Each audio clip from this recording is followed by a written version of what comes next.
Hi guys, I'm checking in about the natural nail journey that I posted about a few months ago. So it's been about 3 months since I decided that I was no longer going to get acrylics or SNS dipping powder or anything like that, gels, none of that on my nails.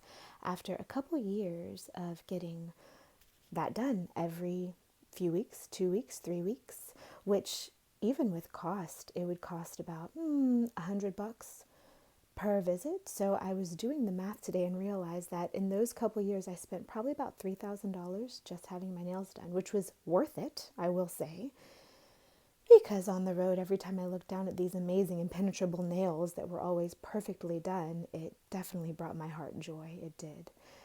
But I got signs that I told you about in my last video about it that showed me it's time to stop. So over the past 3 months or so, I've been every couple weeks soaking in acetone and then filing off different layers of the acrylic and then painting them in natural nail polish. I would use Zoya and Essie, both of which are free of most of the major toxins. So a couple nights ago, I finally was able to completely get off all of the leftover stuff that had been on my nails. And they were bare, and they were bare naked nails. Now, I don't know if you guys can see or not, but about a third of the way down from the tip of my nail, I don't think you can see in this light, that's where the grow out still is. So they're very thin, they're very brittle, they're very sensitive. And the first night that I had my nail polish off, they were pulsing all night long. Not only because of the new sensitivity on the edges of my fingers, but also because when you paint your nails, they can sometimes get more bent. So then you unpaint them and they spread out. So the formation of my fingertips was different. I was not used to things touching my nails. And also, just to give you guys a little bit of context, because of the strange dietary preferences I have, which are unlike my family, most of my childhood I was pretty malnourished and given a lot of foods that I had mild allergies to, or at least sensitivities to.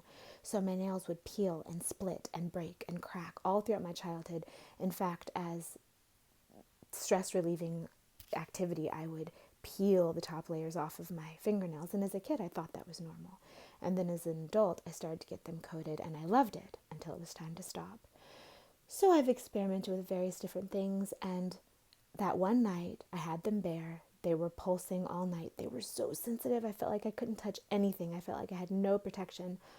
Also, because I had to chop them off because I like having long nails, but in that reality, the nails were so paper thin after being filed and filed and filed, so the various nail treatments would stick, that they had no strength. So I had to chop them. They had to be thin and short, and that first night was pretty intense for me. So the next day, I painted them just with clear lacquer, a little bit of glitter, and then I really, really noticed how they couldn't breathe. And some of you guys have commented on that. And honestly, it had never really been a thing for me since that year where I went without any makeup or any nail treatments for a while when I lived in Sedona. So I had nail polish for about a day, and then I realized I want them to be able to breathe. I know they're weak. I know they are. And so I did some internet searching and saw that if you soak them in a combination of olive oil or some type of oil and garlic, apparently they'll grow really fast. But to be totally honest with you, I don't really want my fingertips smelling like garlic, so I didn't do that. However, today was my second day of trying a lemon. So I would cut a lemon, squeeze half of it into water and drink that, and then the other half with the lemon cup, the leftover lemon, I would dig my nails in to bleach them and make them white at the tips and stuff. So after about a day of that clear lacquer, I took it back off, which was last night. And then today I have again my bare nails, and to be quite honest, the aesthetic of them, I don't love. I don't love it yet. I want to grow to love it and I want to figure it out. But right now when I look down at my hands, I feel a little dirty. That's just my own personal preference. I like things a little done up and fancy, which is why I wear makeup too, not to fix anything, but to enhance and to sparkle a little, and I just like it. So what I'm going to plan to do over time is let them grow, they're going to be weak for at least a few more weeks, but I've just ordered a glass nail buffer so they can still have a shine without any type of coating. I have searched high and low for all kinds of things, and I've discovered that there is no natural option, no non-toxic option for nails. So we're going to keep looking, because even the things that are 10 free or 16 free, they're still not good for you, and they still coat your nails so that they can't breathe. So this is the current state of my hands, of my nails. And like I said, I honestly don't love the aesthetic, but the feeling of them is lovely. And so I know how my consciousness works. And over time, as I really get back into the whole feeling of it, it's nice to have this sensitivity back. It's nice to be able to feel things. And then I realize even more, with energy going out in all directions, it's important for us to feel protected, yes, protected and safe, but also sensitive.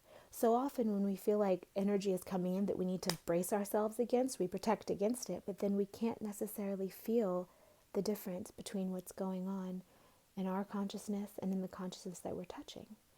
So bringing that back, falling back in, pushing back my cuticles every time I get out of the shower, majorly moisturizing my hands, letting my nails be as they are, rediscovering them.